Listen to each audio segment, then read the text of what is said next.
স্বাগত ৭১ জার্নালে আপনাদের সাথে আছে আমি দানিয়া রহমান। সংবাদ পর্যালোচনা বিষয়ভিত্তিক নিয়মিত এই অনুষ্ঠানে আমরা খবরের নানান বিষয় নিয়ে বিশ্লেষণ করি।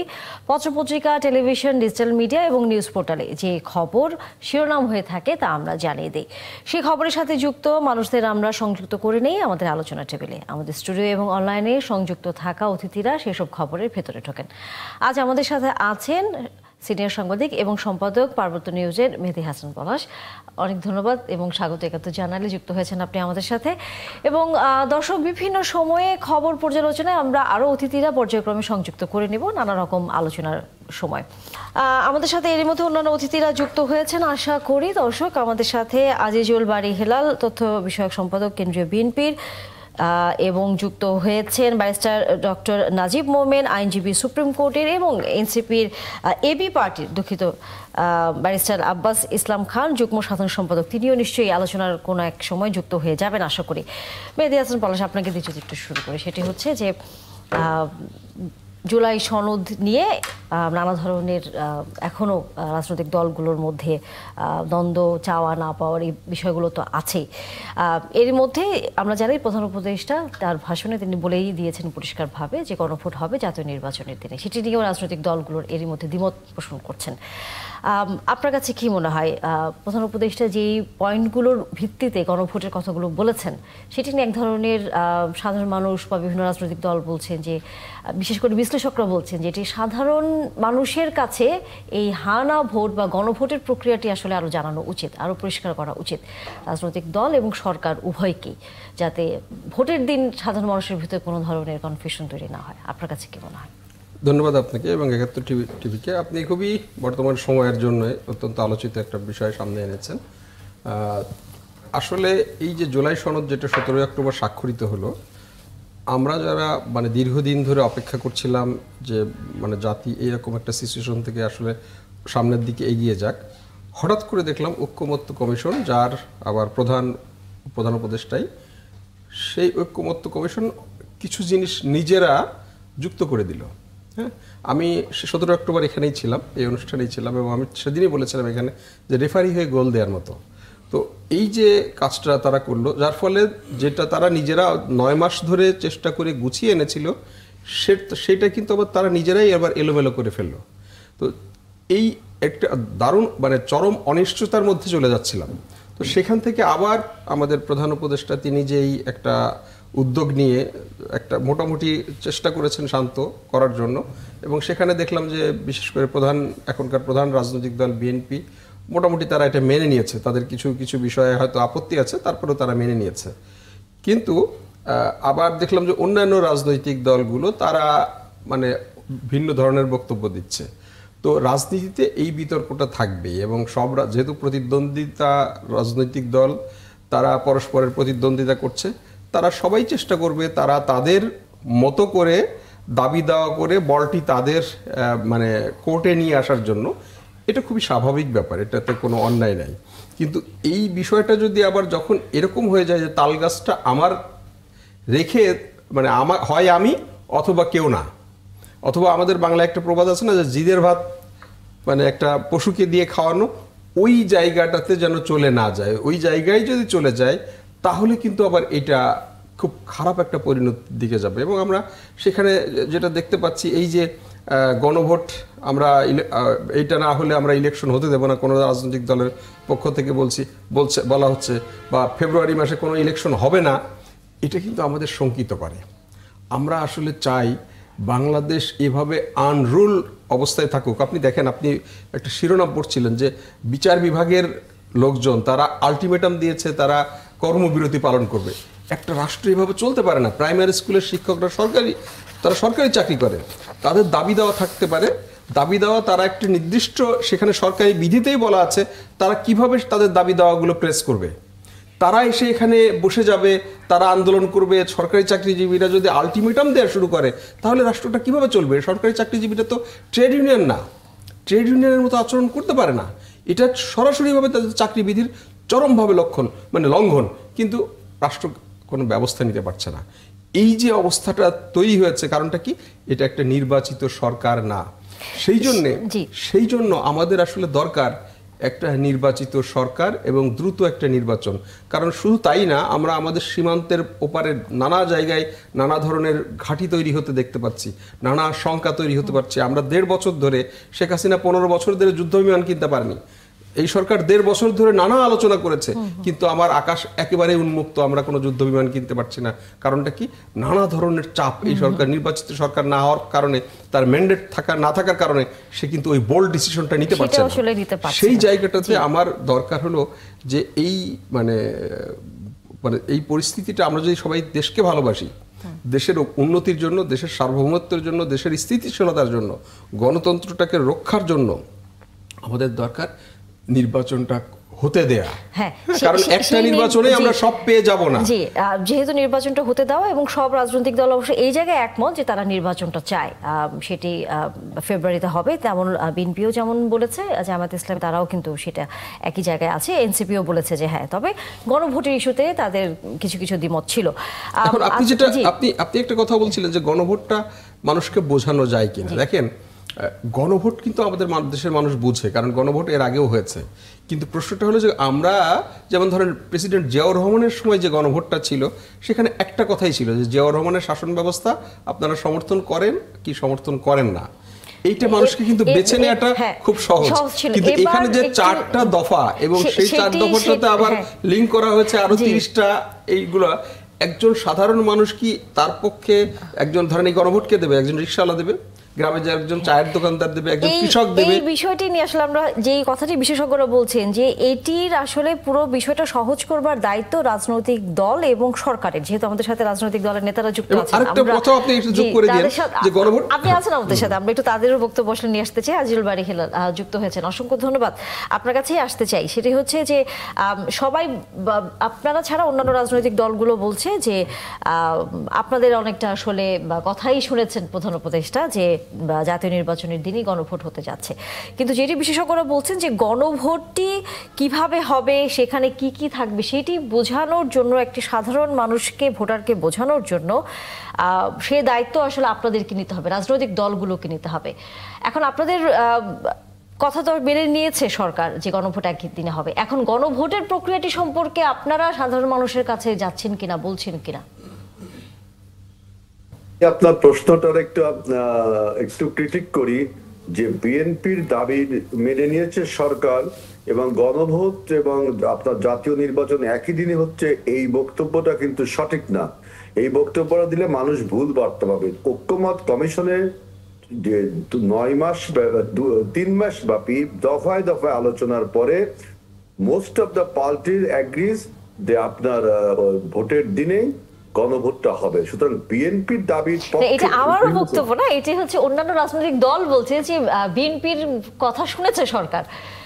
না, দেখেন, আপনার উচ্চকক্ষে পিআর, এটা তো বিএনপি চায়নি, কিন্তু হয়েছে। তাকে আমি বলবো যে জামাত ইসলামের দাবি মেনে নিল, আমরা তা বলছি না। আমরা বলছি যে আমরা সমস্ত রাজনৈতিক দলগুলো বসে সেখানে আমরা মেজরিটি দল যেদিকে মত দিয়েছে যে গণভোট এবং আপনার জাতীয় নির্বাচন একই দিন হবে, সরকার সেই সুপারিশটি সমর্থন করেছেন। সুতরাং বিএনপির দাবি নিয়ে এসে আরো অনেক রাজনৈতিক দলের ছিল। বক্তব্যটা এইভাবে আসলে আমরা সামনের কনফ্লিক্ট আমরা এড়াতে পারি। কারণ আমরা যে আলোচনা করেছি সেখানে আমি একটা দাবি করেছি, আপনি দাবি করেছেন, অমুক দাবি করেছেন, এরপরে সেখানে মেজরিটি যেটা হয়েছে সেটা আপনার বলছেন। এখন আপনি বলছেন যে গণভোটটা আমরা মানুষকে বোঝাতে পারছি কিনা, করছি কিনা, গণভোটটা কেন অনুষ্ঠিত হচ্ছে এটা তো আমাকে বুঝতে হবে। গণভোটটা অনুষ্ঠিত হচ্ছে যে আমরা একে অপরকে বিশ্বাস করি না, মানে রাজনৈতিক দলগুলো একে অপরের প্রতি আস্থা নেই যে এই জুলাই সনদটা আমরা যেই সরকার গঠন করুক সে ইমপ্লিমেন্ট করবে, সে বাস্তবায়ন করবে। এই বিশ্বাসটা না থাকার ফলে এই বিশ্বাস উৎপাদনের জন্য আপনার একটা পিপলস উইলস নেওয়া হলো, যে জনগণের অভিপ্রায় নেওয়ার জন্য এই গণভোটটা। এর সাথে যুক্ত হচ্ছে আপনার রাজনৈতিক দলগুলোর কমিটমেন্ট। রাজনৈতিক দলগুলোর কমিটমেন্টকে এক রাজনৈতিক দল আরেকটি রাজনৈতিক দলকে বিশ্বাস করছে না। এখন পিপল উইলস যখন চলে আসবে গণভোটের পক্ষে, হা ভোটের পক্ষে, তখন সবাইকে নৈতিকভাবে এটা মানতে হবে, একটা মোরাল অব্লিগেশন তৈরি হবে। এই জন্য কিন্তু গণভোটটা অনুষ্ঠিত হচ্ছে। এখন আমরা যদি আলোচনা করি যে আপনার জুলাই সনদের যে সমস্ত বিষয়গুলো আমরা সংস্কার করব, যে সমস্ত বিষয়গুলো ইন্ট্রোডিউস করব, সেইগুলো কোন তরিকায় কোন নিয়মে ইমপ্লিমেন্ট হবে, সেইটা নিয়ে আমাদের মধ্যে অনেক তর্ক বিতর্ক রয়েছে। কিন্তু সেটা আমার দৃঢ় বিশ্বাস, যখন সংসদ গঠন হবে সেই সংসদে আলোচনাগুলো আরো আপনার ক্লারিফাই করা হবে, আরো সুন্দর হবে। সুতরাং এখন বাংলাদেশ যে heading towards the democracy and to hold a free and fair election, এইটা আমাদেরকে গুরুত্ব দিতে হবে, যে যাতে আগামী নির্বাচনটা ফ্রি, ফেয়ার এবং ক্রেডিবল হয়। এইটা আমাদের গণতন্ত্রের জন্য, সাধারণের জন্য খুবই গুরুত্বপূর্ণ। জনাব আইজুল বারী হেলাল, আপনার কাছে আমার একটা প্রশ্ন আছে। আপনি যেটা বললেন যে মানে বিশ্বাসের কথাটা, যে মানুষকে বিশ্বাসের বিষয়, আজকে প্রথম আলোতে আমি একটা খবর দেখতে পাচ্ছি যে গণভোটে না ভোট দেওয়ার আহ্বান বিএনপি নেতা জয়নাল আবেদিন ফারুকের। তো আস্থার কি সংকটটা এখান থেকে তৈরি হচ্ছে না? এখন উনি হয়তো গণভোটে যে বিষয়গুলো, যে 4টা সাবসেকশন আছে, একটা তো মূল কোশ্চেন তো একটাই, তাই না? তার সাথে 4টা সাবসেকশন, এইটা হয়তো ওনার কোনো উনি ব্যক্তিগতভাবে হয়তো কোনোটা সমর্থন করে না, এই জন্য তিনি তার ব্যক্তি পর্যায় থেকে আহ্বান জানিয়েছে। সুতরাং এটাকে আপনি দলীয় না, কিন্তু প্রত্যেকটা এমপি যদি ব্যক্তিগত মত দিয়ে হা এবং নায়ের পক্ষে চলে যায়, তাহলে এই গণভোট কিভাবে পাস হতে পারে? মানে দলীয় অবস্থান। এমপিদের একটাই ভোট। আপনার ওই যে জনগণ হিসাবে আমি নিজেও এখন ইলেকশন করছি, আমি নিজেও বিএনপি নমিনেটেড। সুতরাং আমি তো মনে করেন গণভোটের বিপক্ষে না, এটা তো আমি বলবো না। আবার ফারুক ভাই বলছে যে হ্যাঁ না, তা উনার মত আর আমার মত কিন্তু আলাদা। গণভোটটা তো এইটাই, এবং ডেমোক্রেসির বিউটিও কিন্তু এইটা যে আমি এই যে জুলাই সনদটা যেটা পরিণত হয়েছে, এটা কিন্তু স্কলার মতামত। ওই যে আমাদের আপা যেটা জিজ্ঞেস করছিল যে মানুষকে বোঝাচ্ছে কিনা, মানুষ কিন্তু এই জটিল শব্দগুলো বোঝা অনেক কঠিন আমাদের দেশের সব মানুষের, কারণ এগুলো সব পলিটিক্যাল স্কলার মতামত। এখানে পলিটিক্সের সাথে সংশ্লিষ্ট ব্যক্তিরা এই জিনিসটি প্রণয়ন করেছে। এই জিনিসটিকে আইনি বৈধতাতেও আর গণভোটের মধ্যে দেওয়া যাবে না। আপনার গণভোটটা হচ্ছে যাতে আমরা মোরাল অবলিগেশন তৈরি হয়। কিন্তু আমার মনে হচ্ছে যে উপস্থাপিকা যে প্রশ্নটি আপনাকে করেছে সেটা হলো এরকম যে আপনারা রাজনৈতিক দলগুলো যদি দায়িত্ব না নিয়ে গণভোটটা পাস, মানে পাস না করিয়ে যদি এভাবে ওপেন রাখেন, তাহলে যদি সেখানে এই যে জুলাই সনদ যদি না ভোট হয়ে যায়, তাহলে যে সংকটটা আবার নতুন করে তৈরি হবে অনেক জায়গায়, সেটা আবার কিন্তু আরেকটা মানে অন্যদিকে নিয়ে যাবে পুরো দেশ। আমরা এই প্রশ্নটা রেখে আসলে বিরতিতে যেতে চাচ্ছি। আপনারা দুজনেই আছেন আমাদের সাথে, এবং ব্যারিস্টার ডক্টর নাজিব মোমেন, আপনার কাছে হয়তো বিরতির পর আসবো আমরা এই প্রশ্নের উত্তর নেবার জন্য। দর্শক, বিরতির সময় হয়ে গেল, বিরতির পর নিশ্চয়ই আলোচনা আবারও যুক্ত হবেন। দর্শক, আমরা অন্যান্য সংবাদ ভিত্তিক টেলিভিশন তাদের শিরোনামগুলো শুনছিলাম। ঘুরে ফিরে কিন্তু আসলে একই সংবাদ, কারণ এই নির্বাচন, গণভোট এবং গণভোটে হ্যাঁ না এবং কোন কোন বিষয়গুলো থাকছে, এগুলো আসলে সবচেয়ে বেশি বিভিন্ন জায়গায় আলোচিত হচ্ছে রাজনৈতিক দলগুলোর পাশাপাশি। এর মধ্যে আমাদের সাথে আরেকজন অতিথি যুক্ত হয়েছেন, ব্যারিস্টার আব্বাস ইসলাম খান, যুগ্ম সাধারণ সম্পাদক এবি পার্টির। আপনাকে ধন্যবাদ, যুক্ত হয়েছেন আপনি আমাদের সাথে। ব্যারিস্টার ডক্টর নাজিব মোমেন, আপনার কাছে আমাদের অতিথি বিরতির আগে যে প্রশ্ন রেখে গিয়েছিলেন, আমরা সেই উত্তর দিয়ে আসলে আলোচনা শুরু করতে চাই আপনার সাথে। আসলে জুলাই সনদের বিষয়ে যে কথাগুলো হেলাল ভাই বললেন, একটু রেসপেক্টফুলি ডিসএগ্রি করি। জুলাই সনদের ব্যাপারে গণভোট এবং জাতীয় নির্বাচনের ভোট একসাথে হবে, এ ধরনের এগ্রিমেন্ট খুব সম্ভব হয়নি। আমাদের যেটা কথা ছিল, অন্যান্য দলগুলোর যেটা কথা ছিল, যে এই যে নতুন সরকার, এইটার যে বৈধতা আমরা বলছি যে 106 সংবিধানের 106 অনুচ্ছেদের মাধ্যমে, এটার মাধ্যমে আসলে কিন্তু সরকারের কোনো গণভিত্তি আসে না। কারণ আপনি জানেন যে সংবিধানে তত্ত্বাবধায়ক বলেন কিংবা অন্তর্বর্তীকালীন সরকার বলেন, এটার কোনো প্রভিশনই নেই। সেক্ষেত্রে 106 অনুচ্ছেদের মাধ্যমে কিভাবে সরকার গঠন হলো, এই সরকারের অধীনে আবার কিভাবে নির্বাচন হলো, এই নির্বাচনের কতটুকু বৈধতা থাকবে, এখন আপনার 13 অ্যামেন্ডমেন্টের যেই মামলাটি শেষ হলো কেবলই 20 নভেম্বর রায় দিবে, সেখানে যে প্রশ্নগুলো উঠে এসেছে, যদি আপনার এই তত্ত্বাবধায়ক সরকারটা রিস্টোর্ড হয়, সেক্ষেত্রে তো 3 মাসের মধ্যে ইলেকশন করার প্রভিশন আছে, এবং সেটা যদি কিভাবে অ্যাকোমোডেট করা হবে কনস্টিটিউশনে, এই সমস্ত বিষয়গুলো আছে। এই জন্য যেটা কথা ছিল, যদি একটা গণভোট আগে হয়, তাহলে এই সরকার এবং নির্বাচনের একটা গণভিত্তি হবে, একটা লেজিটিমেসি আসবে। সেটার আলোকে আসলে গণভোটটাকে আগে করার কথা বলা হয়েছে। তবে আমি বলবো যে সরকার তো এখানে একটা বিপজ্জনক উভয় সংকটে পড়েছে। সরকার এই বলটা ঠেলে দিয়েছিল রাজনৈতিক দলগুলোর কোর্টে, কিন্তু আনফরচুনেটলি একটা বৃহত্তম যে রাজনৈতিক দলটি আছে অন্যান্য দলগুলোর সাথে আলোচনা করতে এই বিষয়ে রাজি হয়নি গণভোট কবে হবে সেটা নিয়ে। যার কারণে আমি মনে করি গভর্নমেন্ট যেটা করেছে এটা তাদের বাস্তবতার আলোকে একটা ডেট নির্ধারণ করেছে। এর ক্ষেত্রে হয়তো কোনো দলই খুশি হয়নি, কিন্তু এটা ছাড়া আর কোনো উপায় ছিল না আমি বলে মনে করি। এবং গণভোটের যে 4টি প্রশ্ন এসেছে এটা অত্যন্ত যৌক্তিক। এক্ষেত্রে গভর্নমেন্ট সব দিকই মানে এদের অবস্থা তো ছিল আসলে শ্যাম রাখি না কোন রাখির মতো অবস্থা। আইডিয়াল সিনারিও হয়তো হতো যদি সবগুলো রাজনৈতিক দল এক হতেন গণভোটের প্রশ্নে।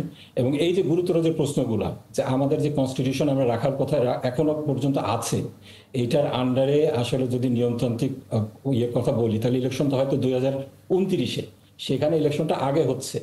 এবং এক্ষেত্রে অন্তর্বর্তীকালীন সরকারের কোনো প্রভিশন নেই। এই অন্তর্বর্তী সরকার তাহলে কোন লেজিটিমেসির ভিত্তিতে একটা ইলেকশন দিবে? আমাদেরকে তো জুলাইয়ের একটা ভিত্তি থাকতে হবে, আইনি ভিত্তি থাকতে হবে, সেটা তো আসলে কনস্টিটিউশনে নাই, কোথাও নেই। সেক্ষেত্রে একটা সলিউশনের রাজনৈতিক দলগুলো আসতে ভালো হতো, কিন্তু সেটা আসে নাই। এখন পরবর্তী সরকার এটাকে সেভাবে অ্যাডপ্ট করবে। আর বিশ্বাসের বিষয়টা তো বলছেন, আমি একটু জানতে চাচ্ছি, আপনি বললেন যে 2029 সালে যদি মানে নির্বাচন হতো, আমরা এই কথাটা প্রায়ই শুনি বিভিন্ন রাজনৈতিক দলের মুখে। 2029 সালে যেই নির্বাচনটা হতো সেটা যেই পার্লামেন্টে হতো সেই পার্লামেন্ট তো নেই। এক্স্যাক্টলি, আমাদের এখন এমন একটা সিচুয়েশন এখন, যদি আপনি লিগালি স্পিকিং, কনস্টিটিউশনালি স্পিকিং কোনো কিছু কোনো স্ট্যান্ডিং কিন্তু আসলে পাওয়া খুব মুশকিল। আমাদের only standing is under 106, article 106, যেখানে একটা রেফারেন্স চাওয়া হয়েছিল চিফ জাস্টিসের কাছ থেকে, সেটা এসেছে। কিন্তু এইটা আসলে কতটুকু যুক্তিযুক্ত, কারণ কারেন্ট কনস্টিটিউশনে আপনার অন্তর্বর্তীকালীন সরকারের কোনো প্রভিশনই নেই। তো এটা একটা কিন্তু লিগাল কনেনড্রাম যদি বলেন, এটা একটা সমস্যা। এটার আশা করি নেক্সট যে এটা হচ্ছে গণপরিষদের যে প্রভিশনগুলো আসছে, এইগুলো যদি সেভাবে বাস্তবায়িত হয়, এখানে যে আস্থার সংকটের কথা বললেন, আপনি আরেকটা কথা বললেন যে মানে গণভোট একদিনে হবে বা মানে একদিনে মানে আলাদা দিনে হবে, এটা নিয়ে ঐক্যমত্য হয় নাই। তো আমরা আবার দেখলাম যখন এই জুলাই সনদ স্বাক্ষরের পরে এই সরকার বেশ কিছু বিষয় তাদের যে মানে নতুন করে ঢুকিয়ে দিল, সেই বিষয়গুলোতেও কিন্তু ঐক্যমত্য হয়নি। এরকম কিছু বিষয় ঢুকিয়ে দিয়েছিল, তখন কিন্তু আবার মানে এই আলোচনাটা আসেনি সব জায়গা থেকে যে কেন ঐক্যমত্য প্রতিষ্ঠিত হয়নি। এরকম জিনিস ঢুকিয়ে দেওয়া, গণভোটের বেলায় যেরকম বলা হচ্ছে ওই বিষয়ের, যেমন 270 দিন, সাংবিধানিক পরিষদ, হ্যাঁ, ওই বিষয়গুলোর বেলায় কিন্তু তখন এই কথাগুলো বলা হয়নি। তো এটা কি এরকম হচ্ছে? ঐক্যমত্য আপনি হয়েছেন, মানে যে সমস্ত বিষয় ঐক্যমত্য হয়েছে ওটা তো একটা প্রসিডিউরাল ম্যাটার। আপনি যে বিষয়গুলোতে একমত হয়েছেন সেটা কিভাবে ম্যাটেরিয়ালাইজ হবে কিংবা ইমপ্লিমেন্টেশনটা হবে, সেই ক্ষেত্রে 270 দিনের প্রভিশনটা রাখা হয়েছে। এটা আমি মনে করি না ঐক্যমত্যের বাইরে কোনো কিছু সরকার করছে। না, ওই যে 270 দিন না হলে, 270 দিনের না হলে অটোমেটিক্যালি এটা পাস হয়ে যাবে, এই আলোচনাটা তো করা উচিত ছিল। পরিষদ এবং সাংবিধানিক পরিষদের বিষয়টা তো, সাংবিধানিক পরিষদের বিষয়টা তো আলোচনায় এসছে, সাংবিধানিক পরিষদের বিষয়টা কিন্তু আলোচনায় এসছে, এবং এটা কিন্তু কেউ মানে কেউ একমত ছিল, কেউ একমত ছিল না। তো দেওয়া হয়েছে, কিন্তু এই জুলাই সনদে তো স্বাক্ষর করা হয়েছে, তাই না? এবং যে সমস্ত বিষয়গুলোতে পলিটিক্যাল পার্টিগুলো ঐক্যমত্যে পৌঁছেছে, এইটাকে কিভাবে আইনি ভিত্তি দেওয়া হবে তার তো একটা পদ্ধতি বের করতে হবে। সেই ক্ষেত্রে এসে 180 দিনের প্রভিশনটা এসেছে। আমি মনে করি না এক্ষেত্রে কোনো ব্যত্যয় হয়েছে। আচ্ছা, ব্যারিস্টার আব্বাস ইসলাম খান যেহেতু আমাদের সাথে আছেন, আমরা সেই গণভোটের বিষয়টা নিয়েও একটু আপনার মন্তব্য শুনে আসতে চাই। সেটি হচ্ছে যে সরকারের পক্ষ থেকে গণভোটের জন্য যেই বিষয়টি সামনে নিয়ে আসা হয়েছে, সেখানে আপনার কাছে কি মনে হয় সাধারণ মানুষ আসলে কতটুকু এই বিষয় সম্পর্কে জানতে পারছে এখন পর্যন্ত? রাজনৈতিক দল হিসেবে আপনারা যেহেতু নির্বাচনে নানা প্রচারণা শুরু করেছেন, সেখানে কি এই বিষয়গুলো নিয়ে তাদের সাথে অবহিত করছেন কিনা? আমি এটাকে দুইভাবে দেখতে চাই। আমি প্রথমত মনে করি যে জুলাই গণ অভ্যুত্থানের পরে সাধারণ মানুষের মধ্যে একটা আকাঙ্ক্ষা কিন্তু তৈরি হয়েছে যে আমরা বাংলাদেশের যে বাংলাদেশটা দেখিয়ে এসেছি 5 দশক, আমরা সেই বাংলাদেশটা দেখতে চাই না, আমরা পরিবর্তন চাই, সংস্কার চাই। আমরা কিন্তু দেওয়ালে দেওয়ালে আমাদের ইয়াং ছেলেপেলেরা, তরুণরা যখন ওয়াল আর্ট করেছে, তখন আপনি দেখবেন তারা কিন্তু বলেছে সেখানে যে আমরা নতুন বাংলাদেশে, বাংলাদেশ 2.0 অথবা পরিবর্তন চাই। আমি এটাকে দুইভাবে দেখি। প্রথমত হচ্ছে আমাদের দায়িত্ব রয়েছে রাজনৈতিক দল হিসেবে যে আমরা সহজভাবে সাধারণ মানুষকে বোঝাবো যে এই গণভোটে যে 4টা বিষয়ে প্রশ্ন করা হয়েছে এটার একটা ছোট ব্যাখ্যা, সুন্দর করে ব্যাখ্যা আমাদেরকে দিতে হবে রাজনীতিবিদ হিসেবে। এটার পাশাপাশি সরকারেরও দায়িত্ব রয়েছে যে তারা এটাকে সুন্দর করে সহজ ভাষায় মানুষের কাছে নিয়ে যাবে যে আসলে আমরা এই সংস্কারটা চাচ্ছি এবং এই সংস্কারের জন্য আপনাদের এই মতামতটা প্রয়োজন। এখন আমরা যেটা মনে করি, আমাদের মধ্যে কিছু দল রয়েছে তারা মনে করে যে বাংলাদেশের মানুষ আসলে সংস্কার বোঝে না, এই ধরনের পরিবর্তনগুলো বুঝে না, তাদের কাছে এটা খুব একটা বড় বিষয় নয়। কিন্তু আমরা যখন মানুষের কাছে গিয়েছি, যখন ডোর টু ডোর কথা বলছি, মানুষের মধ্যে কিন্তু এখনো আগ্রহটা রয়েছে সংস্কারের ব্যাপারে। তারা এখনো কিন্তু বিশেষ করে ধরেন পিআর এর ব্যাপারে খুব বেশি আলোচনা হয় মাঠে ঘাটে, আপনার আপার হাউসের পিআর নিয়ে আলোচনা হয় মাঠে ঘাটে, আপার হাউস কেন প্রয়োজন সেটা নিয়ে আলোচনা হয়। তার মানে হচ্ছে সাধারণ মানুষের মধ্যে কিন্তু আগ্রহটা রয়েছে। আমরা যদি ভাবি যে আসলে সাধারণ মানুষ সংস্কার চায় না অথবা গণভোট তাদের বড় কোনো ইস্যু না তাদের জন্য, এটা আমি মনে করি যে রাজনৈতিক দলগুলো যারা এটা মনে করছে তারা ভুল বুঝছেন এবং সাধারণ মানুষের সেন্টিমেন্টটাকে তারা বুঝতে পারছেন না। সে কারণে আমার মনে হচ্ছে সাধারণ মানুষের আগ্রহ রয়েছে, কিন্তু এটার পাশাপাশি আমাদের দায়িত্ব রয়েছে সহজভাবে বুঝিয়ে বলা যারা সাধারণ জনগণ রয়েছে। এটার পাশাপাশি সরকারেরও দায়িত্ব রয়েছে, যেহেতু সাধারণত গণভোটে কিন্তু যে কোনো একটা বিষয়ের উপর হা অথবা না ভোট হয়, কিন্তু এখানে যেহেতু 4টা বিষয় চলে এসেছে এবং একই সাথে সেই দিন জাতীয় সংসদ নির্বাচনও হবে, যে কথাটা বিশ্লেষকরা বলছেন যে তখন একজন ভোটারের সময় বা চিন্তা ভাবনার জায়গাটা একটু দীর্ঘায়িত হবে, যেটি নির্বাচন প্রক্রিয়াটাকেও দীর্ঘায়িত করে ফেলতে পারে, ফলাফলের দিকেও আসলে সেটি দীর্ঘায়িত হতে পারে, এরকম একটা আশঙ্কা অনেক বিশ্লেষকরা করছেন। আপনার কাছে কি মনে হয়? এটা সত্য, এবং এবারে নির্বাচনে ফলাফল আসতে অনেক সময় লাগবে এবং আমি মনে করি যে নির্বাচনের সময়টা দেওয়াটাও অনেক বেশি সময়ও দিতে হবে। পাশাপাশি যেটা নির্বাচন কমিশন হয়তো করতে পারে, এখন বিভিন্ন কেন্দ্রগুলোতে তারা অলরেডি কক্ষ ভাগ করে দিয়েছে, কতগুলো কেন্দ্র হবে, কতগুলো কেন্দ্রে কতগুলো কক্ষ থাকবে, আর সেখানে তারা সেটাকে বাড়ানোর প্রয়োজন মনে করি। তাদের লোকবলও এখানে বাড়াতে হবে, কারণ আপনাকে যেখানে আগে 90 সেকেন্ড সময় দেওয়া হয়েছিল ভোটারদের ভোট দেওয়ার জন্য, সেখানে তো আরো 90 সেকেন্ড যোগ করতে হবে। আর হানার বিষয় যেটা আপনার যখন আমরা পাবলিক স্পেয়ার এটা আলোচনা করছি, মিডিয়াতে এটা আলোচনা হচ্ছে, রাজনীতিবিদরা যখন মানুষের কাছে যাচ্ছে সহজভাবে বুঝিয়ে বলছে, আলটিমেটলি সাধারণ মানুষ কিন্তু ভোটের আগেই কিন্তু একটা মাইন্ডসেট করে নিবে যে আসলে আমি কোনটাতে হা ভোট দিব, কোনটাতে না ভোট দিব। তো সেটাকে আমি মনে করি না যে খুব বেশি সমস্যা হবে। ব্যারিস্টার আব্বাস, আপনার কাছে আমার একটা প্রশ্ন। আপনি দুইটা সত্তা, একজন হলো আপনি আইনজীবী এবং আরেকদিকে আপনি একজন রাজনৈতিক নেতা। আমি একজন সাধারণ মানুষের জায়গা থেকে যদি দেখি, আপনি বললেন 4টি প্রশ্ন, এই যে 4টি প্রশ্ন এটা কিন্তু খুব সহজ, কিন্তু 4টি প্রশ্নের মধ্যে কি বলা আছে? 4টি প্রশ্নের মধ্যে বলা আছে আপনার তত্ত্বাবধায়ক সরকার, নির্বাচন কমিশন এবং অন্যান্য সাংবিধানিক প্রতিষ্ঠান। এই অন্যান্যর ব্যাখ্যাটা এখানে নাই বা ওই ইয়েতে থাকবে না। তারপরে দ্বিকক্ষ, উচ্চ কক্ষ, 100 আসন, পিআর। থার্ডলি হলো নারীর প্রতিনিধি বৃদ্ধি, বিরোধী দল হইতে ডেপুটি স্পিকার, কয়েকটি সংসদীয় কমিটির সভাপতি নির্বাচন, প্রধানমন্ত্রীর মেয়াদ সীমিতকরণ, রাষ্ট্রপতির ক্ষমতা বৃদ্ধি, মৌলিক অধিকার, বিচার বিভাগের স্বাধীনতা, স্থানীয় সরকার সহ যে 30টি প্রস্তাব জুলাই সনদে দেয়া হয়েছে। এখন প্রশ্নটি হলো যে এই যে মানে 30টি প্রস্তাব একজন সাধারণ মানুষ কিভাবে বুঝবে? আমি নিজেই এই 30টি প্রস্তাব আমি কয়েকবার জুলাই সনদ পড়েছি, আমার মনে থাকে না, যে আমি মিস করে যাই অনেকগুলা বিষয়। তো একজন সাধারণ মানুষ হানা দেওয়ার আগে যদি সে এটা বুঝতে চায়, যদি সে দলীয় দৃষ্টিকোণ থেকে আমার দল বলেছে হ্যাঁ দিলাম দিলাম, না দিলাম, সেটা একটা বিষয়।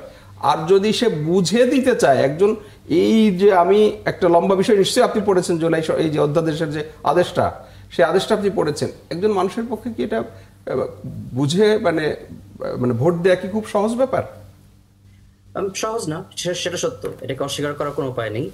প্রথমত হচ্ছে যে 30টি প্রথম যেই আপনার প্রশ্নটা, 30টি বিষয় রাজনৈতিক দলগুলোর মধ্যে ঐক্যমত হয়েছে, এটা আমি মনে করি খুব সহজ।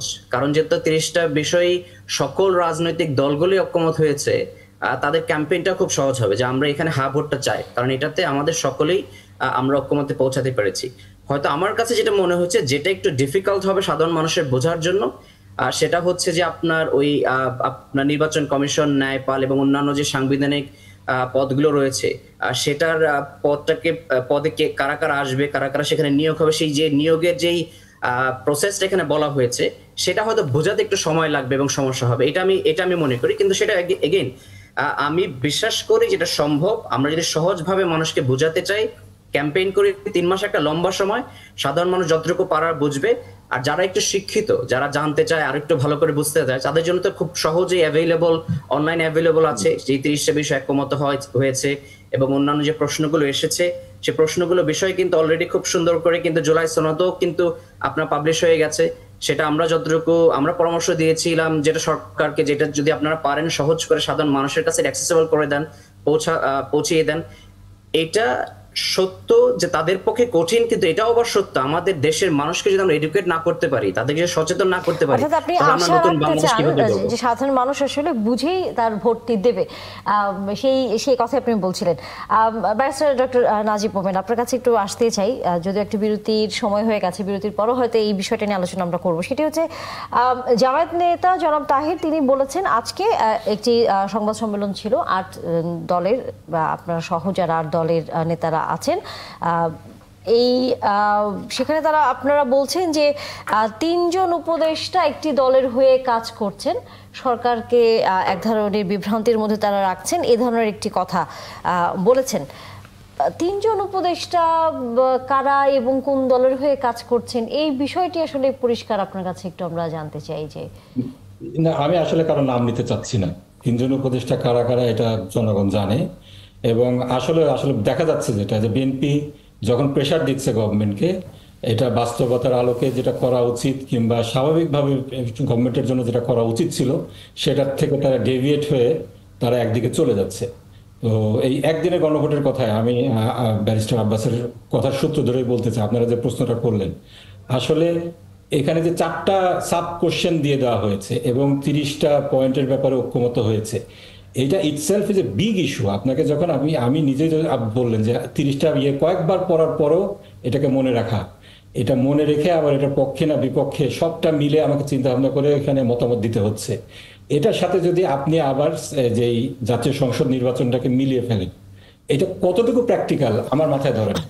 একটা মানুষকে, একটা ভোটারকে, সাধারণ ভোটারকে, তাকে গণভোটের ব্যাপারে চিন্তা করতে হচ্ছে। আবার 3 মাসে কিন্তু ক্যাম্পেইন, যখন ন্যাশনাল ইলেকশনের ক্যাম্পেইনটা হবে, গণভোটের ইস্যুটা কিন্তু অনেকটাই চাপা পড়ে যাবে। এই জিনিসটাকে সহজ যে জিনিসটা, এবং তারপরে তো আপনার ইলেকশন সহ সবকিছু লেজিটিমেসি প্রশ্নগুলো তো আছেই, যুক্তিযুক্ত ছিল যে গণভোটটা আগে হবে। সেটা না করে আমরা দেখছি যে একটা দলের চাপের কাছে সরকার অবভিয়াসলি নথি স্বীকার করছেন। আমি বলছি, যেটা আবারও বলছি, সরকার কিন্তু রাজনৈতিক দলগুলোর কোর্টেই বলটা ঠেলে দিয়েছে। দলগুলোর ব্যর্থতার কারণে আবার এটা সরকার। ব্যারিস্টার নাজিব, আমি এইখানে একটু প্রশ্নটা যোগ করে দিই, তাহলে আপনি ভালো। কারণ আমরা গত সপ্তাহে দেখেছিলাম যে বিএনপি সরকার যখন প্রথম জুলাই আদেশ সনদের যে আদেশটা জারি করেন, তখন বিএনপি থেকে বলা হলো যে কেয়ারটেকার এই সরকার আরেকটি দলের পক্ষ হয়ে কাজ করছে, এই বিষয়টা বিএনপির পক্ষ থেকে বলা হয়েছে। আবার এই সপ্তাহে এসে আবার জামাতের তরফ থেকে বলা হচ্ছে যে উল্টো দিকে, যে এই সরকার বিএনপির দিকে যাচ্ছে। এটা কি শুধু পলিটিক্যাল রেটরিক, না সরকারের উপরে চাপ সৃষ্টি, না এর ভিতরে আসলে কোনো বাস্তবতা আছে? কারণ এক সপ্তাহে এক দল বলছে যে এই সরকার জামাতের অ্যাসাইনমেন্ট পালন করছে, আবার এই সপ্তাহে আবার জামাত বলছে যে সরকার বিএনপির দিকে হেলে গেছে। তো সরকার আসলে কোন দিকে হেলে গেছে আমরা একজন সাধারণ মানুষ কিভাবে বুঝবো? দেখেন, আসলে বিষয়টা জামাতের কোন বিষয়ে সরকার আসলে সুবিধা দিল জামাতকে, এটা আমাকে বলেন, আমার বোধগম্য না আর কি। কিন্তু বিষয় যেটা, সেটা হলো যে নির্বাচনের ব্যাপারে তো অবভিয়াসলি একটা দল তাড়াহুড়া করছে। আমাদের অবস্থান, জামাতের অবস্থান সহ এনসিপির অবস্থান, আমি মনে করি অন্যদের অবস্থান যেটা ছিল, জুলাই বিপ্লবের একটা আইনি ভিত্তির আগে, জুলাই বিপ্লবের সনদটা বাস্তবায়িত হওয়ার আগে নির্বাচনের ব্যাপারে সবারই আপত্তি ছিল। সেক্ষেত্রে দেখা যাচ্ছে যে এই দুটাকে এখন এক করে ফেলা হলো। এখানে কাকে সুবিধা দিল গভর্নমেন্ট, আপনি বলেন? তো এক্ষেত্রে আমি মনে করি না, যদিও আমি আবারও বলছি যে মাঝখানে থেকে আপনি মনেই করতে পারেন যে প্রত্যেকটা রাজনৈতিক দল তাদের রাজনৈতিক সুবিধা নেওয়ার জন্য গভর্নমেন্টের উপর প্রেশার ক্রিয়েট করছে, উইচ ইজ ট্রু। কিন্তু এক্ষেত্রে আপনার যে বিষয়গুলো সামনে চলে আসে, সেইগুলো আবারও বলছি যে প্র্যাকটিক্যালিটি, গত 1টি বছর চলে গিয়েছে, জুলাইয়ের সনদ এখনো কেন বাস্তবায়িত হলো না? জুলাইয়ের সনদের সাথে ইলেকশনটাকে কেন একেবারে এইভাবে মিলিয়ে একেবারে 11th আওয়ারে নিয়ে যাওয়া হলো? এই কোশ্চেনগুলো কিন্তু খুবই কিন্তু জুলাই সনদ যদি বাস্তবায়ন করতে চান তাহলে তো পার্লামেন্ট লাগবে, পার্লামেন্ট পেতে গেলে তো আপনার ইলেকশন লাগবে। তো ইলেকশন ছাড়া আপনি কিভাবে জুলাই সনদ বাস্তবায়ন হবে? আগে হতে পারে পার্লামেন্ট, আপনি তো পার্লামেন্ট করবেন কিসের আন্ডারে? আপনাকে তো একটা কনসেনসাস হতে হবে। উচিত ছিল যেটা একেবারে প্রথম দিনই সংবিধানকে ছুঁড়ে ফেলে দিয়ে নতুন একটা করা, ঐকমত্য প্রতিষ্ঠা করে জুলাই সনদ করা, সেটা তো হলো না। ঠিক আছে, শেষ পর্যন্ত একেবারে আপনার কিছু না দিয়ে আপনার সান্ত্বনা পুরস্কার দিলেন, এটাকে সংবিধানের শিডিউলের মধ্যে ঢুকাই দিবেন। ঠিক আছে, এইভাবে তো আপনার জুলাইয়ের সনদকে আপনি মর্যাদা দিচ্ছেন না, এটাকে আন্ডারমাইন করা হয়েছে অলরেডি।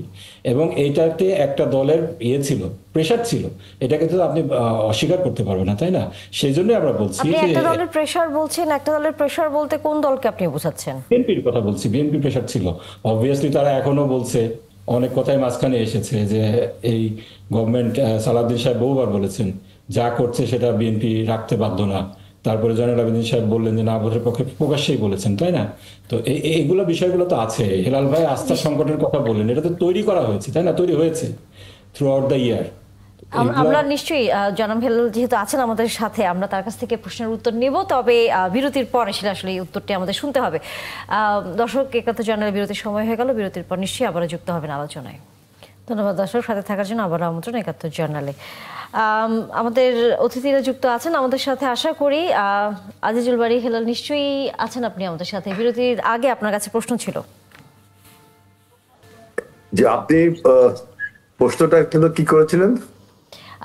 জামায়াত বারবারই বলছিল যে সরকারের পক্ষ থেকে বিএনপি যে ধরনের দাবি কথা বলছে সেগুলো এক ধরনের মেনে নেওয়ার মধ্য দিয়ে আসলে আছে। হ্যাঁ, এবার বুঝছি। দেখেন, বিএনপি আপনার ঐক্যমত কমিশনে প্রত্যেকটা বিষয় একাডেমিক্যালি আলোচনা করেছে, বুঝছেন? সুপারফিশিয়াল অনেক কথা অনেক দল বলে চলে গেছে, কিন্তু এইগুলো কিভাবে ইমপ্লিমেন্ট হবে বা হওয়া উচিত সেসব বিষয়ে কোনো আলোচনা করেনি। বিএনপির যে চাপ দিছে এই কথাটা কি ঠিক? যে দেখেন, গণভোট এবং আপনার নির্বাচন একই দিনে হবে। আমি নাজিব ভাই বলল যে উনি সব দল বলেনি, দেখেন মেজরিটি দল বলছে বিধায় এটা হয়েছে। শুধুমাত্র জামাত বলেনি, এবং জামাতের সাথে যে 5টি দল তারা বলেনি, কিন্তু এনসিপিও বলছে, আমরা বলছি, আমাদের সাথে যে অন্যান্য দল আছে তারাও বলছে। অর্থাৎ বিএনপির চাপের ফলে এটা হয়নি। তাহলে তো আমরা বলবো উচ্চকক্ষে যে পিয়ারটা, এটা তো বিএনপি চাইনি, এটা তো জামাত চেয়েছে। তাহলে কি আমি বলতে পারি যে জামাতের চাপের কাছে সরকার নথি স্বীকার করেছে? আমাকে এখন যেহেতু আমার প্রয়োজন, আমাদের গণতন্ত্রের স্বার্থে সবাই বলছেন আপনার নির্বাচন, নির্বাচনটাকে আপনি হাইলাইট করেন। এখন আপনি যদি বলেন সরকারের ওই যে 106 এর ফলে সরকারের এখতিয়ার আছে কিনা অন্তর্বর্তীকালীন সরকার, এইগুলো তো পুরনো কথা, এগুলো এখন বলার তো কোনো প্রয়োজন নেই। আর আপনি বলছেন যদি 106 এর বলে সরকার গঠিত হতে পারে না, এখন সেটা তো কাউকে রিড করতে হবে বা আপিল করতে হবে, তাহলে নাই বোঝা যাবে যে আপনার 106 রাইট কি রং, তাই না? কেউ তো আপিলও করেনি, কেউ রিটও করেনি। এখন আপনারা বলছেন যে বিএনপির চাপের ফলে, বিএনপি একাডেমিক্যালি সব বুঝিয়েছে যে আপনি একটা দেখেন, বিএনপি চাইনি, যে বিএনপি বলেনি যে আপনারা বলছেন যে যে সংসদ কি যেন সংবিধান সংস্কার পরিষদ ভাই বললেন যে আমাদের স্টুডেন্ট যিনি আছেন উনি বললেন যেটা আলোচনা হয়েছে। আমরা বিএনপির কাছ থেকে শুনেছি যে এইটা বিষয়ে কোনো আলোচনা হয়নি, এবং এই সংবিধান সংস্কার পরিষদ যদি করতে হয় তাহলে তো আপনার দুটো নির্বাচন হচ্ছে এখানে, একটা হলো সংবিধান সংস্কার পরিষদ নির্বাচন, আর একটা হলো আপনার জাতীয় নির্বাচন। এই দুটো নির্বাচনের এখতিয়ার কি নির্বাচন কমিশনের আছে? এরকম অনেক বক্তব্য কিন্তু আছে, কিন্তু আমি বলতে চাচ্ছি যে এই সমস্ত ত্রুটি বিচ্যুতি আমরা যদি এখন সংসদে আলোচনা করতে পারি, সংসদটা গঠিত হওয়ার পরে, তাহলে কিন্তু আমাদের গণ অভ্যুত্থানের যে বিজয়, সেই বিজয়টা সুসংগঠিত হবে। একজন বলেছেন যে দেওয়ালে দেওয়ালে লেখা ছিল সংবিধান সংস্কার করতে হবে, রাষ্ট্র সংস্কার করতে হবে। আমরা কিন্তু সবাই সংস্কার চাই না এমন কোনো ব্যক্তি বা এমন কোনো রাজনৈতিক দল নেই, কিন্তু আমরা জুলাই বিপ্লবটার কিন্তু মূল লক্ষ্য ছিল শেখ হাসিনাকে, আপনার সেই ফ্যাসিবাদকে পরাস্ত করে তাড়ানো। তারপরে আমাদের প্রশ্ন আসছে যে আমাদেরকে সংবিধান সংস্কার করতে হবে, আমাদের বিভিন্ন রাষ্ট্র সংস্কার করতে হবে, কিন্তু এই সংস্কারগুলো করতে গেলে তো আপনাকে কোনো তরিকা মানতে, কোনো একটা পন্থায় তো যেতে হবে। আপনি সংবিধানের মৌলিক সংস্কার করতে গেলে সংসদ দরকার, এবং সংসদে সেই মৌলিক সংস্কার যদি আপনার পাশ হয় তারপরেও আবার একটা গণভোটের কিন্তু প্রয়োজন হবে। সুতরাং এই যে প্রথম গণভোটটা, এই গণভোটটা কিন্তু শুধুমাত্র আমি দেখলাম আস্থা এবং অনাস্থা যে তৈরি হয়েছে, সেই অনাস্থাকে কাটিয়ে উঠবার জন্য কিন্তু এই গণভোটটি হচ্ছে। একই সাথে আপনাদের নেতা বলেছেন যে গণভোটে আইন প্রণয়ন, সংবিধান সংশোধন হয়ে যাবে না, বা সেই এটা কি হয়? আপনি বলেন গণভোটে কি আপনার সংবিধান সংশোধন হয়ে গেল? আপনার সংবিধান সংশোধন করা হবে, এইটা আমরা যে কমিটমেন্টটা করছি সেটা বাস্তবায়ন করব, তার একটা আপনার মোরাল অব্লিগেশন তৈরি হচ্ছে এই গণভোটের পরে। এর মধ্যে সবকিছু সংশোধন হয়ে যাচ্ছে না তো, আপনার সংসদে বসে আলোচনা করে আপনার নিয়ম অনুযায়ী এগুলো আমাদের মৌলিক সমস্যাগুলো করতে হবে। জনাব আজিজুল বারী হেলাল, আপনার কথা যদি আমি বুঝে থাকি, আপনি বলেছেন 2টি গণভোটের কথা। একটি হলো যে একটা এখন হলো যেটা হতে যাচ্ছে, আরেকটি হলো মানে সংসদ হওয়ার পরে আপনারা যে সাংবিধানিক সংস্কারগুলো করবেন বা নতুন সংবিধানের যে সংশোধন বা যেটা করবেন, সেইটা আবার গণভোটে দিয়ে পাশ করার প্রয়োজন হবে। আমি কি এটা বুঝলাম, ঠিক বুঝলাম? হ্যাঁ, আমি এটা মনে করি। এখন আইনজ্ঞ আছে এখানে, তারাও যদি আমি মনে করি এটা, যেহেতু আপনি মৌলিক সংস্কার করতে গেলে আপনি আগে গণভোট করা হচ্ছে, তো আমি বললাম যে অনাস্থার সংকট থেকে এরপরে যখন আপনি সংবিধানে বসে মৌলিক সংস্কার কিছু করবেন, তখন সেটা কিন্তু আবার গণভোটে যেতে হবে, আমার জ্ঞানে যেটা বলে। কিন্তু আপনি যেটা বলছেন আস্থা এবং অনাস্থা, কিন্তু এইখানে কিন্তু ওই যে বিষয়গুলোর কথা আপনি বললেন, সেই বিষয়টা কিন্তু এই 4টি প্রশ্নের মধ্যে দেয়া আছে। এই যে দেখেন 4টি প্রশ্নের মধ্যে আপনি এখন বললেন যে 30টি প্রস্তাবে জুলাই জাতীয় সংসদ দলগুলো ঐক্যমত হয়েছে, কিন্তু আর যে 15টি প্রস্তাব, সেখানে কিন্তু নোট অফ ডিসেন্টস আছে, তাই না?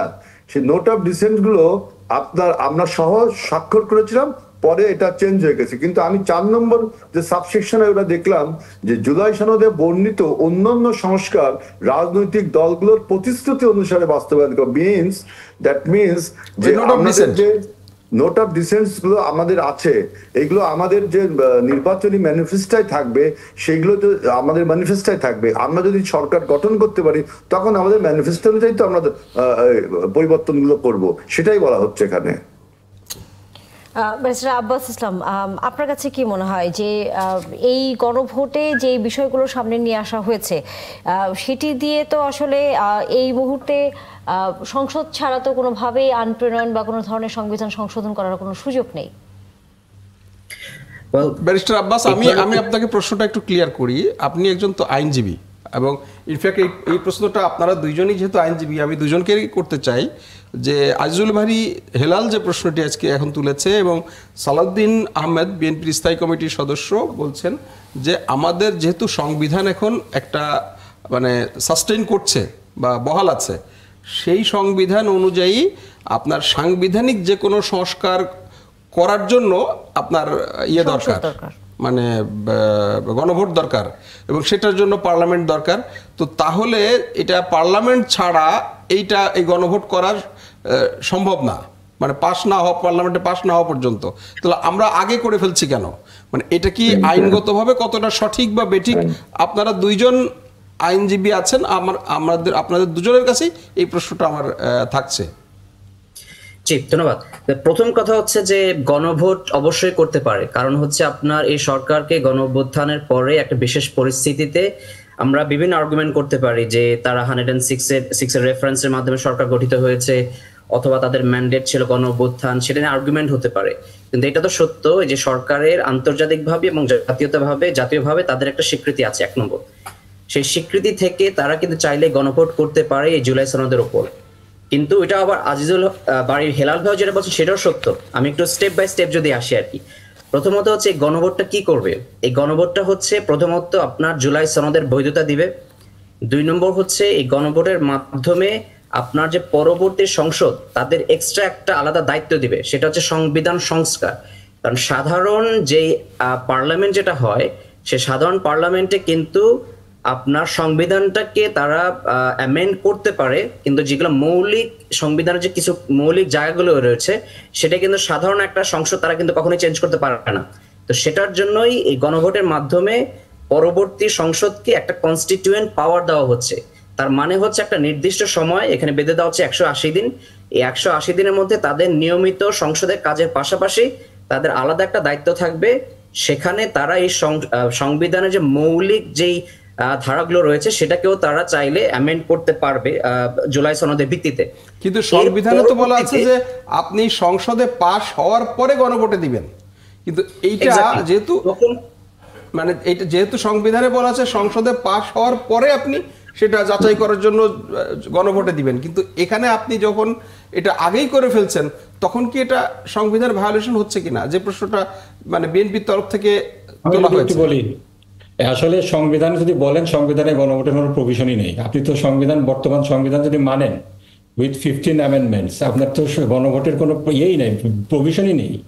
তো আপনি এই সংবিধানকে তো এভাবে যদি লিটারালি ইন্টারপ্রেট করে, আমি তো আবারও বলছি, তাহলে তো আপনার 2029 সালের আগে কোনো ইলেকশনই হয় না, এই গভর্নমেন্টের তো কোনো বৈধতাই থাকে না। আপনি যদি আর্টিকেল, আমি বলতেছি কোন ইয়ের আন্দোলনকে এটা বৈধতা পাবে, আর্টিকেল 7 যদি আপনি দেখেন সেখানে মানে জনগণের উইলটাকে এখানে প্রাধান্য দেওয়া হয়েছে, and manifestation of the government's people's will, কনস্টিটিউশনকে সুপ্রিমেসি দেওয়া হয়েছে। তো এই জন্যই আপনার গণভোটটা, এখানে যদি গণভোটের মাধ্যমে মানুষের, জনগণের যদি তাদের অভিপ্রায়ের একটা ম্যানিফেস্টেশন ঘটে, মানে প্রকাশ ঘটে, তাহলে সেটাকে আপনি কনস্টিটিউশনের উপরে কিংবা কনস্টিটিউশনের সমান সমান একটা মান দিতে পারেন। এই কারণে গণভোটের কথা আমরা আগে বলেছি। কিন্তু আপনি যেটা বলছেন যে বর্তমান কনস্টিটিউশনের আলোকে যদি হয় তাহলে গণভোটটা অবৈধ কিনা, আমি বলবো গণভোটের মানে কনসেপ্টই তো কনস্টিটিউশনে এখন নেই। এবং আব্বাস সাহেব যেটা বলছেন এটাও তো দেখার বিষয় যে আপনার এই কনস্টিটিউশনের কিছু বেসিক ফিচার আছে। আমরা যে সমস্ত সংস্কারের কথা বলছি এইগুলা কিন্তু বেসিক ফিচারকে অবশ্যই এফেক্ট করছে। এই জন্য আপনাকে যে ধরনের সংবিধান সংস্কার লাগবে সেজন্য গণপরিষদ লাগবে। এই গণপরিষদের প্রভিশনটা আপনার এই জন্য থাকতে হবে, তার জন্য আপনাকে এই ধরনের একটা সিস্টেমের মধ্যে দিয়ে আমরা যাচ্ছি। আইডিয়াল একটা সিচুয়েশন হয়তো থাকতো, প্রথমে আমাদের একটা গণপরিষদ হতো, সেই গণপরিষদ একটা নতুন সংবিধান দিয়ে পদত্যাগ করে আবার একটা ইলেকশন দিতেন, সেক্ষেত্রে আর একটা নতুন পার্লামেন্ট হতো। কিন্তু আমাদের বিএনপির বন্ধুরা তো ওটা মানেননি, যার কারণে একটা হাইব্রিড সিস্টেমের মধ্যে দিয়ে আমরা যাচ্ছি। এবং সেই হাইব্রিড সিস্টেমটাকে লেজিটিমাইজ করার জন্য আন্ডার আর্টিকেল 7 যেখানে পিপলস উইলকে এখানে সুপ্রিমেসি দেওয়া হয়েছে, সেটার আলোকেই গণভোটের কথা বলা হচ্ছে। কিন্তু লিটারালি আমি যদি এখানে একটু ছোট্ট করে অ্যাড করি, এক নম্বর হচ্ছে গণভোটের মাধ্যমে কিন্তু আমরা সংবিধানটাকে পরিবর্তন করে ফেলছি না, এটা কিন্তু খুব ক্লিয়ারলি মনে রাখতে হবে আর কি। আমরা যেটা করছি, যদি আমরা আপনার আদেশটা পড়েন তাহলে দেখবেন যে পরবর্তী সংসদকে আলাদা দায়িত্ব দেওয়া হচ্ছে, তাদেরকে কনস্টিটিউয়েন্ট পাওয়ারটা দেওয়া হয়েছে। এই পরবর্তী সংসদ যখন নতুন সংসদ আসবে তারা কিন্তু সংবিধান পরিবর্তনের জন্য তারা আলোচনা করবে, সংসদ আলোচনা করে সংবিধান পরিবর্তন করবে, করে তারা একটা পূর্ণাঙ্গ সংবিধানটাকেই তখন প্লেস করতে পারে। তখন যদি চায় তখনকার সরকার যে না আমরা আরেকটি গণভোট করব, কারণ আমরা সংবিধান এখন সংস্কার করেছি অ্যাকর্ডিং টু আওয়ার মানে কমিটমেন্ট যেটা আমরা দিয়েছি জুলাই সনদে, সেটার ভিত্তিতে আমরা সংস্কার করেছি আমাদের সংবিধানে। এখন এটাকে ফাইনালি অ্যাপ্রুভ হওয়ার জন্য আমরা একটা গণভোট করতে পারি, সেটা কিন্তু পরবর্তী তারা চাইলে করতে পারে। এই কারণে যে ওই যে আর্গুমেন্টটা আসলে এখন গণভোটটা কি আসলে লেজিটিমেট কিনা অথবা আনকনস্টিটিউশনাল কিনা, আমি এখানে একটা আপনাদের তিনজনের থেকে আমি একটু কথা বলি ভাই। হেলাল ভাই, আপনার আলোচনার থেকে একটা এই প্রশ্নটা এসেছে খুব গুরুত্বপূর্ণ এবং নতুন আলোচনা আজকে। আমি একটা লাইন বলতে পারি যে 15 অ্যামেন্ডমেন্টে আপনার গণভোট বাতিল করে দেওয়া হয়েছিল, এখন সেই 15 অ্যামেন্ডমেন্টও কিন্তু আংশিকভাবে বাতিল করা হয়েছে, সুতরাং গণভোট তো রয়েই গেছে। অ্যাপিল পেন্ডিং আছে। আর ওই যে হেলাল ভাই আপনি যে বললেন এখনো তো কোনো রিট হয়নি, আমরা বুঝবো কিভাবে যে না আমি বলছি যে 15 অ্যামেন্ডমেন্টে শেখ হাসিনা 11 পার্লামেন্ট 77-এ আমরা যে 5th অ্যামেন্ডমেন্টটা করেছিলাম সেটা কিন্তু 16 বছর, কত প্রায় 19 বছর না অনুমান কত বছর পরে 2006-এ এসে রিটের মাধ্যমে মুন সিনেমা হলের একটা কেসের মাধ্যমে বাতিল হয়ে গেল। এটা 5th অ্যামেন্ডমেন্ট। আমি 20 বছর পরে এসে অনুভব করি আমরা যে নাজিব ভাই আমি গিয়েছিলাম, আপনি বলছেন 5th অ্যামেন্ডমেন্ট আর আমি বলছি 15th অ্যামেন্ডমেন্ট। 15th অ্যামেন্ডমেন্ট আপনার শেখ হাসিনা করে গণভোটটাকে বাতিল করেছিল, কিন্তু আমরা আপনার 24 সালে খুব সম্ভব হাসিনার পতনের পরে এইটার কিছু অংশ বাতিল করা হয়েছে, তার গণভোটটা বাতিল মানে সাস্টেইন করে গেল। মামলা চলছে, সুপ্রিম কোর্টে মামলা এখনো চলে।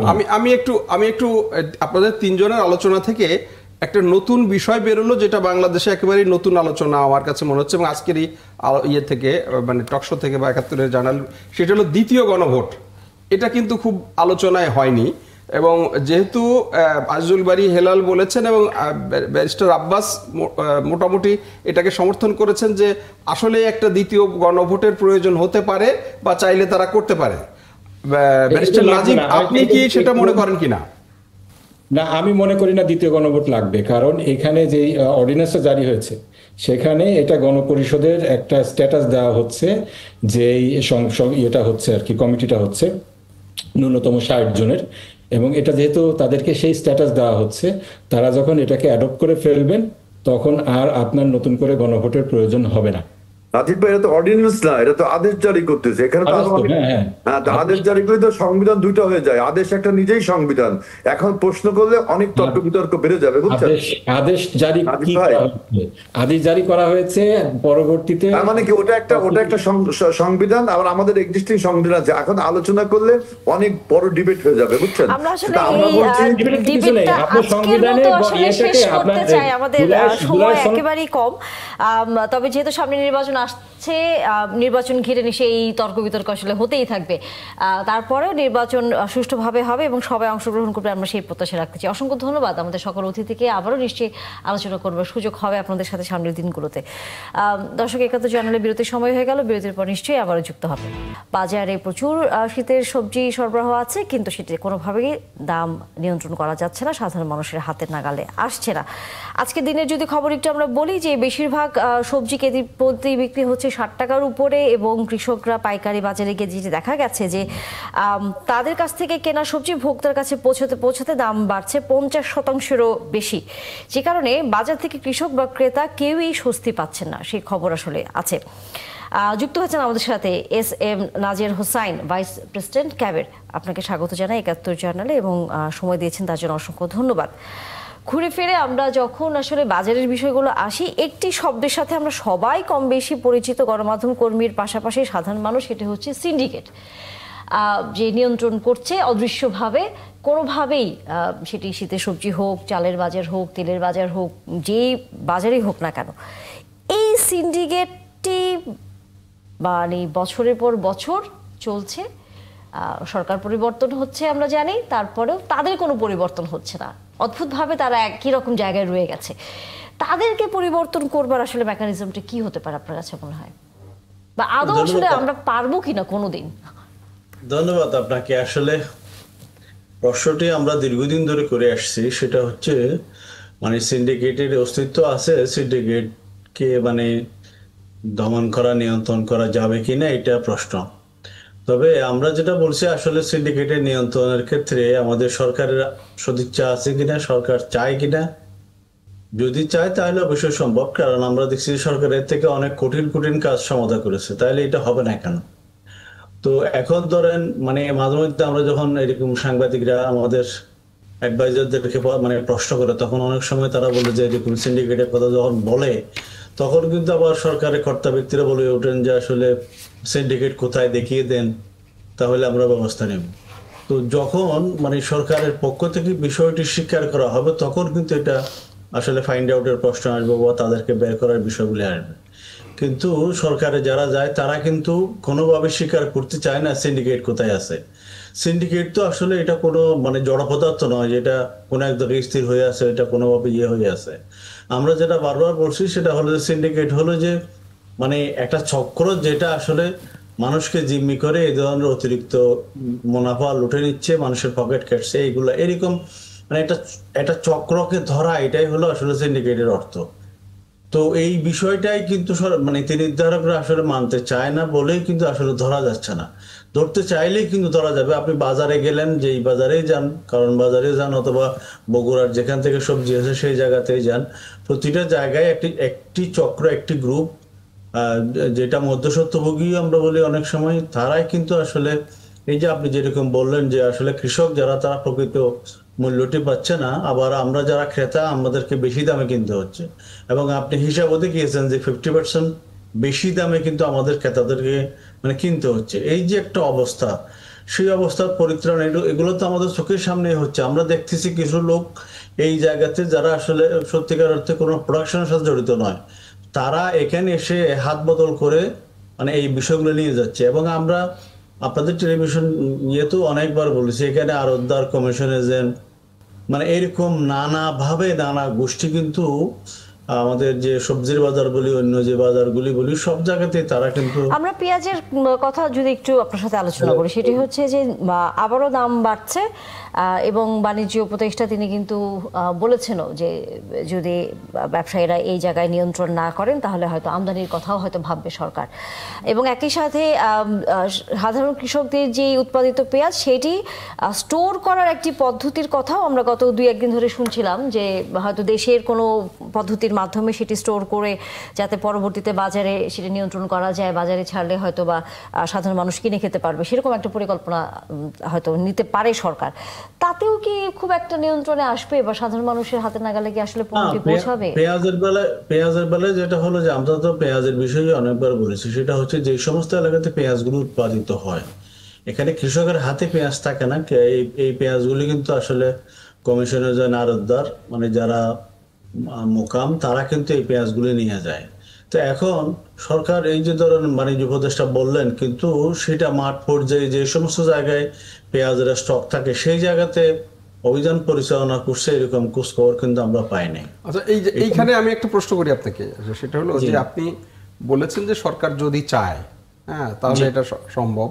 আমরা দেখলাম গত বছর মোটামুটি সবজির দাম কিছুটা সহনীয় ছিল এবং সেই জায়গাতে সরকার এটাকে বেশ ফলো করে তাদের সফলতা হিসেবে প্রচার করেছিল। এবং এই প্রচার করার ফলে আমরা কিছু কবিতাও দেখেছি, সবজির দাম কম, এরকম আবৃত্তিও শুনেছি।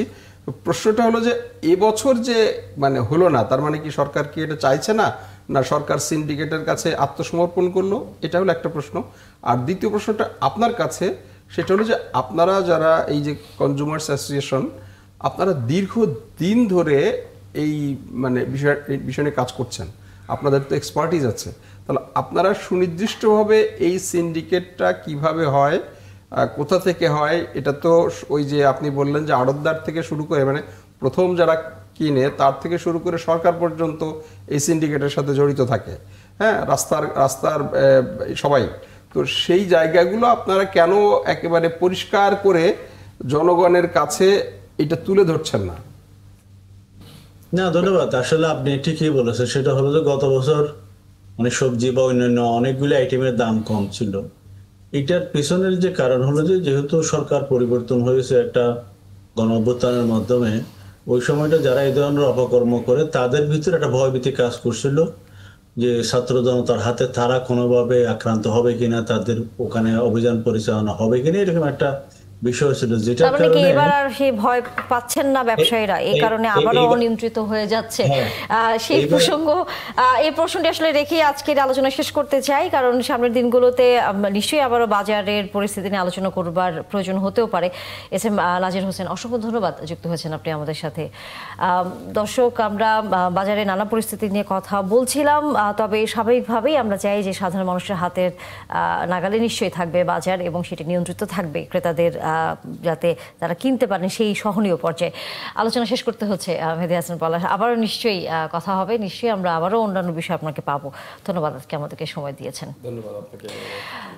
দর্শক, ৭১ জার্নাল শেষ করতে হচ্ছে, দেখা হবে নিশ্চয়ই আবারও। ভালো থাকবেন।